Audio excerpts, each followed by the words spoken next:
Jalony kod jotelo mochung'ne weche rowere kanisa mar Adwen pacho ka omedo jiwo rowere kod josiasa ma chwalo siasa mag athuwe ka gilose kanisa moro Narok. Ginyiso rowere kik yie ti kodgi marach ahinya e kinde ni ma piny Kenya timo ikruok mare ne yiero maduong' mabiro.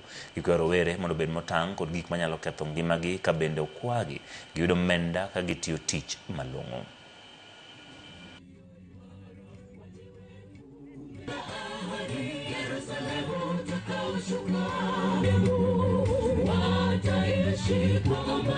Karaka dakika 5 mtoto amebarikiwa.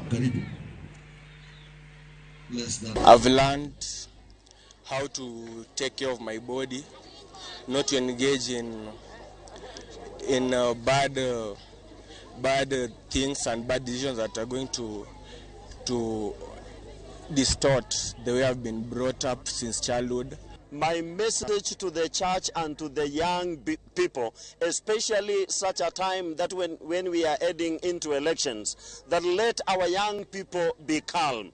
Let our young people exercise their democratic rights of making choices by ensuring that they don't go violent. They demonstrate their democratic right at the ballot box by choosing the person they want. What we need as a country, it is not about abuses. It is not how best you can shout from the top of the vehicles. What we need in this country are people who have ideas that we can be able to buy, and if you tell us in a small voice, we will be able to hear and we will understand you, and we will demonstrate at the ballot box that indeed your manifesto and your ideas were the best, and we will give you an opportunity to lead us. Vijana wetu ningewaomba ya kwamba the Bible says that they obey.